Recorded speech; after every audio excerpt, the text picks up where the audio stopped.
like to get to know if I could be the kind of girl that you could be down for. Hey guys, welcome back to my channel. So if you don't know me, my name is Janae, and today I'll be showing you how to do this bust down middle part. So I normally don't do talk through videos, however, I haven't done one in a while, so we're going to do an in-depth tutorial today. So we're going to start off by cleaning our skin, of course, and then we're going to dry it.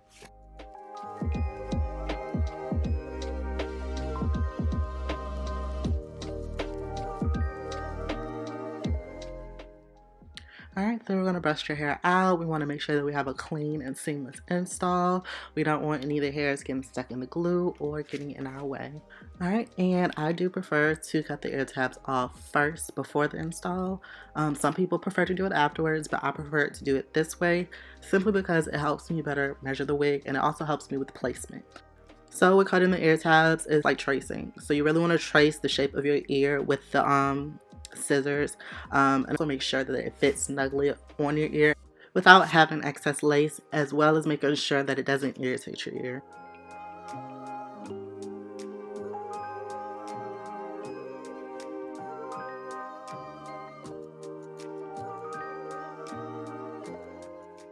So next we're going to work on glue. So when it comes to glue, the cleaner it is, the better. So we want to make sure we have thin, even layers.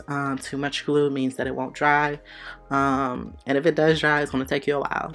So just to be time efficient and make things a whole lot easier, thin layers. So just do your dots or however you like to do it, squiggles, whatever, and then smooth it out. I like to smooth it out with a rat tail comb. You can use whatever you like. Some people use fingers, but that's a little too messy for me. And then when we come to the ear tabs, make sure that you line the bottom of your hairline as well, because if you just do the front of your hairline and not that part over there by your ears, you're gonna have problems with your ear tabs lifting.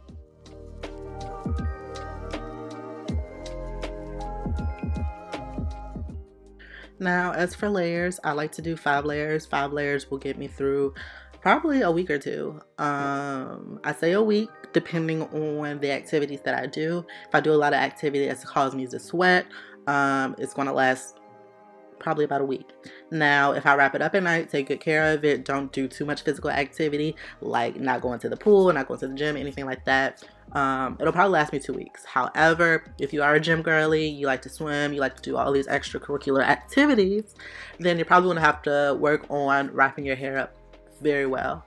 But just as a tip, the more physical activities you do, the more you sweat, the more you have grease, the less time you're going to have to wear that wig.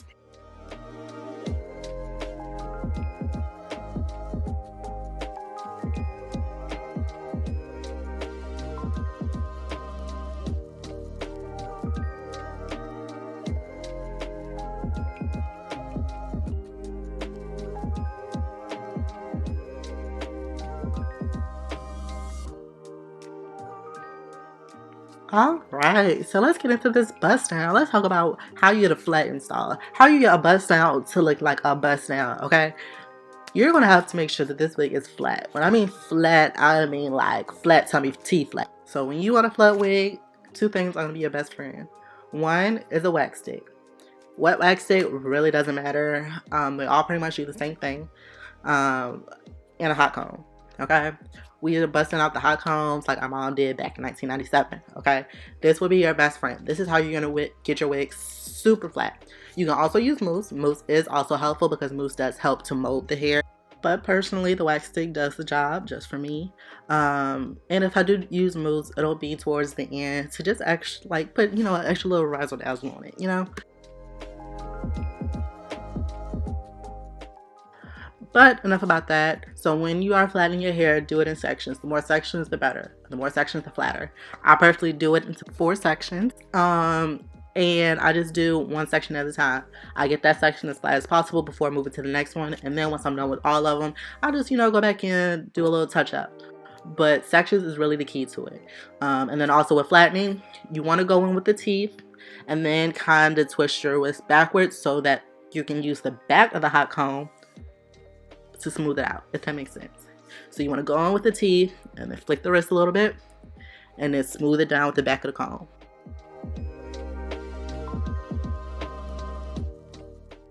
And I know I said before that the brand, the type of wax stick that you use doesn't really matter. But what does matter is the brand of the hot comb. You want to get a hot comb that gets hot. When I mean hot, I mean hot. Like, I'm not saying to burn your scalp. I'm not saying to have scabs on your scalp.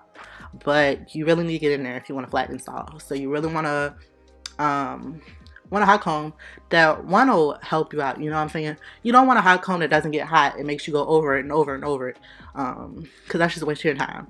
So you want to get a good hot comb. The hot comb I had before this, I used the Andis one off of Amazon. I want to say it was like $20. It was okay, but it caught on fire on me last week. So unfortunately, real sad. I had to lay her to rest. So I had to get one from the beauty supply store. This one ain't it. It's from Kids. Not that good, but invest in you a hot comb, a good one. Oh my gosh, I feel like I'm talking so slow, but I'm really talking so fast, but I just can't keep up with the clips. Oh my gosh. Okay, so next part is flattening. Get you a good heat protectant. Heat protectant is what's going to, one, help your hair get flat, but two, also protect it from getting damaged. Nothing is worse than going out with a quote bust down and you got heat damage on it. Nobody likes that. Nobody wants that. So get you a good heat protectant. One, that'll get your hair nice and silky, and two, protect it from getting damaged. So what you can do is, you don't have to get an expensive one. You don't have to go out to Sally's, Cosmoprof, whatever. Go to the beauty supply store. Go to Walgreens, CVS, whatever. Get this Fantasia one, $8. This stuff is the bomb. I'm telling you. You don't have to break the bank to get good quality stuff. And now when straightening your hair, you don't want to use too much of it because it'll make your hair look oily. 2 to 3 pumps is good per section. And like when you're flattening your hair, you want to make sure when you're straightening it, you do it in sections as well, because that'll help the heat to actually penetrate that hair and get in there and straighten it. Yeah, and you also want to take your time. So I do about 2 run throughs. The first one is really slow, and I use a rat tail comb to chase it as well. Then once you go in with the second one, you don't even need the comb. You can use it if you want to. I think I do. I don't remember. But then that one's a little faster. And then you see how the hair just falls. Yeah.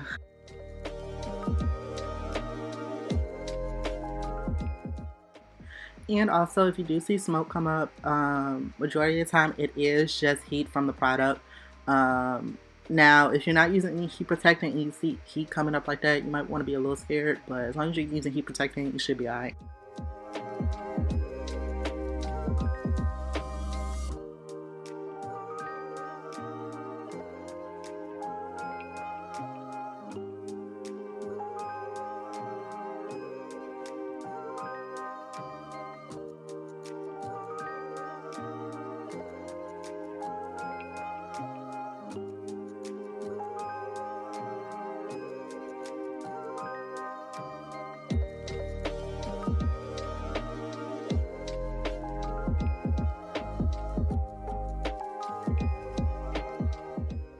And this is how we looking.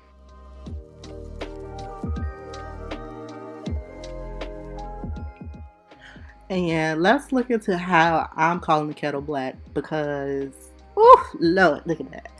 So I used too much glue, and I probably didn't smear it out how I should have. So that's what it's going to look like. I'm glad I did this, because this is a good example of what not to do. So a good way to kind of finagle that is go on with some makeup. I wouldn't say liquid makeup because that might make your lace lift a little bit, but go on with some powder foundation. Ruby Kisses from the beauty supply store is great. I just use this 4-in-1 because it's the one I had on hand.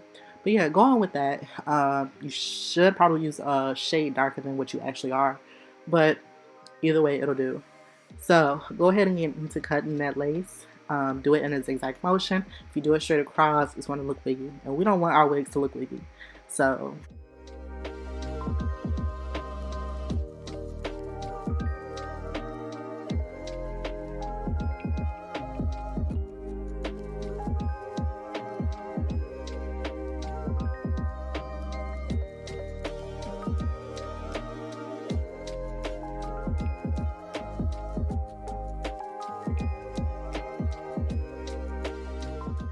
now I'm gonna be quiet during this baby hair tutorial because I am not the best at baby hairs. Okay, I can do a little something, but I'm not a pro at baby hair. So I'm gonna shut up during this part and I'll come back later.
And I am back.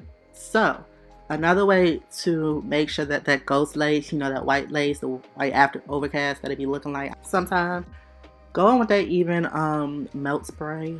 This is a lifesaver. Do you see how it just makes the wig like melt into your skin? Oh my gosh, yes. You need this.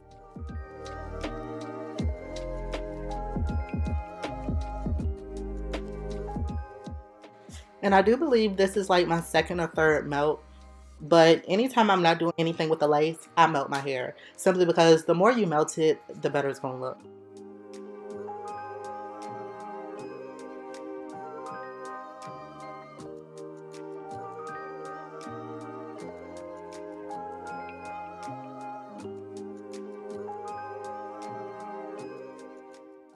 And I did overpluck my wig a little bit, well, a lot of it. So I'm going to go on with some Adore semi-permanent hair dye. You know, just fill in the gaps a little bit.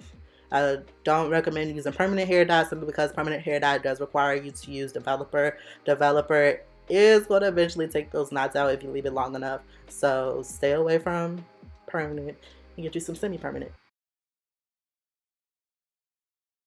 Cause when I look at you, I feel something tell me.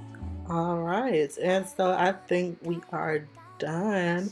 No, it's not the best, but this is average girl friendly, okay? This is the best sound for the regular schmegular girls, I feel like. So, if y'all like it, let me know what y'all think. Let me know what y'all think I could have did better. Let me know what y'all liked. Let me know what y'all gonna try. And so, yeah, this is the end of this video. I hope you guys enjoyed, and I will catch you guys next week. Bye! You, I want it done with what you